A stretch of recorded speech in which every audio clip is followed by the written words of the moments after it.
ನಮಸ್ಕಾರ.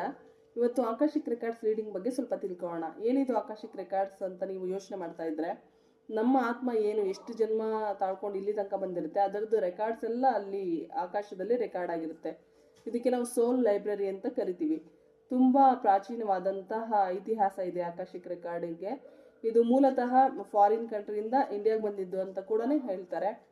ಸೊ ಇದು ಹೇಗೆ ವರ್ಕ್ ಆಗುತ್ತೆ, ಏನಿದು ಅಂತ ಕೇಳೋದಾದ್ರೆ, ಕೆಲವೊಬ್ರಿಗೆ ನೋಡಿ ತುಂಬಾ ಜನ ಹೇಳ್ತಾ ಇರ್ತಾರೆ ಎಲ್ಲ ಇರುತ್ತೆ, ಎಲ್ಲ ಇದ್ರು ಏನೋ ಒಂಥರ ಕಳ್ಕೊಂಡಿರೋ ಹಾಗೆ ಸ್ಯಾಡ್ನೆಸ್ ಫೀಲು ಎಲ್ಲ ಚೆನ್ನಾಗೇ ಇರುತ್ತೆ. ಅವರ ಮನೆಯಲ್ಲಿ ತುಂಬಾ ಚೆನ್ನಾಗಿ ಪ್ರೀತಿ ಕೊಡ್ತಾ ಇರ್ತಾರೆ, ಫೈನಾನ್ಷಿಯಲ್ ಕಂಡೀಷನ್ ತುಂಬಾ ಚೆನ್ನಾಗಿರುತ್ತೆ, ಆದ್ರೂ ಕೂಡ ಎಲ್ಲೋ ಏನೋ ಒಂದು ಮಿಸ್ ಆಗ್ತಾ ಇದೆ ಅನ್ನೋಂಥ ಫೀಲಿಂಗ್ ಆಗ್ತಾ ಇರುತ್ತೆ.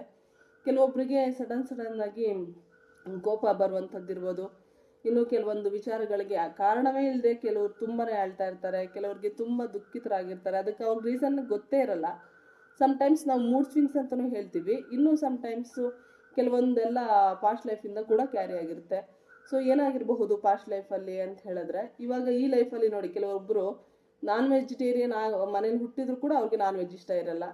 ಇನ್ನು ಕೆಲವೊಬ್ಬರಿಗೆ ವೆಜಿಟೇರಿಯನ್ ಮನೇಲಿ ಹುಟ್ಟಿದ್ರು ಕೂಡ ಅವ್ರಿಗೆ ನಾನ್ ವೆಜ್ ಮೇಲೆ ತುಂಬ ಅಮೋಹ ಇರುತ್ತೆ. ಸೊ ಇದೆಲ್ಲ ಪಾಸ್ಟಿಂದ ಕ್ಯಾರಿ ಆಗ್ತಾ ಬಂದಿರುತ್ತೆ.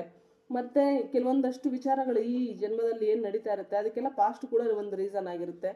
ಕೆಲವೊಂದು ವ್ಯಕ್ತಿಗಳನ್ನ ನಾವು ಎಲ್ಲೋ ನೋಡಿದ್ದೀವಿ ಅಂತ ಅನ್ನಿಸ್ತಾ ಇರುತ್ತೆ, ಮೊದಲೇ ನಾವು ಮೀಟ್ ಮಾಡಿದ್ದೀವಿ ಅಂತ ಅನ್ನಿಸ್ತಾ ಇರುತ್ತೆ, ತುಂಬ ಹತ್ತಿರದವರು ತುಂಬ ಪರಿಚಯದವರು ಅಂತ ಅನ್ನಿಸ್ತಾ ಇರುತ್ತೆ ಕೆಲವೊಂದು ವ್ಯಕ್ತಿಗಳನ್ನ ನೋಡಿದ ತಕ್ಷಣ.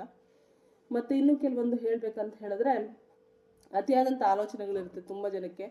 ಏನೇನೋ ವಿಚಿತ್ರ ಕನಸುಗಳು ಬರ್ತಾ ಇರುತ್ತೆ, ವಿಚಿತ್ರವಾದಂಥ ಬಿಹೇವಿಯರ್ ಕೂಡ ಸಮ್ಟೈಮ್ಸ್ ನಾವು ಕೆಲವರಲ್ಲಿ ನೋಡ್ತೀವಿ. ಅದು ಕೂಡ ಪಾಸ್ಟ್ ಲೈಫ್ ಕನೆಕ್ಷನ್ ಇರುತ್ತೆ. ಪಾಸ್ಟ್ ಲೈಫಲ್ಲಿ ಅವ್ರದ್ದು ಏನಾದರೂ ಕರ್ಮ ಬ್ಯಾಲೆನ್ಸ್ ಇದ್ರೆ ಕೂಡ ಅದು ಈ ಲೈಫಲ್ಲಿ ಟ್ರಿಗರ್ ಆಗ್ತಾ ಹೋಗುತ್ತೆ. ಇವ್ರಿಗಿರೋ ಸಮಸ್ಯೆಗಳಿಗೆ ತಕ್ಕಂಗೆ ಟ್ರಿಗರ್ ಆಗ್ತಾ ಹೋಗ್ತಾ ಇರುತ್ತೆ.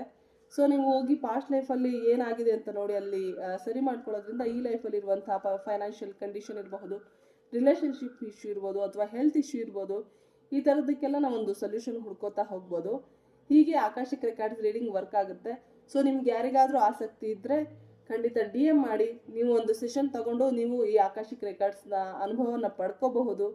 ಸದ್ಯಕ್ಕೆ ಇವಾಗ 600 ರುಪೀಸ್ ಅಂತ ಹೇಳ್ಬಿಟ್ಟು ಈ ವೀಕ್ ಇವತ್ತಿಂದ ಇನ್ನೊಂದು ವೀಕ್ ತನಕ 600 ರುಪೀಸ್ಗೆ ಆಕಾಶಿಕ್ ರೆಕಾರ್ಡ್ಸ್ ಯಾರ್ಯಾರಿಗೆ ಇಂಟ್ರೆಸ್ಟ್ ಇದೆ ಅವರಿಗೆಲ್ಲ 15 ಮಿನಿಟ್ಸ್ ಸೆಷನ್ನ ಕೊಡ್ತಾ ಇದ್ದೇನೆ. ನೀವು ಈ ಅವಕಾಶವನ್ನು ಸದುಪಯೋಗ ಪಡಿಸ್ಕೊಳ್ಳಿ. ಅತಿ ಹೆಚ್ಚಿನ ರೀಡಿಂಗ್ಸು ಇನ್ನೂ ಏನಾದರೂ ತಿಳ್ಕೋಬೇಕು ಅಥವಾ ಯಾವುದಾದ್ರೂ ಸೆಷನ್ ತಗೋಬೇಕು ಅಂತ ಹೇಳಿದ್ರೆ DM ಮಾಡಿ. Thank you so much. Krishna ಪರಮಸ್ತು.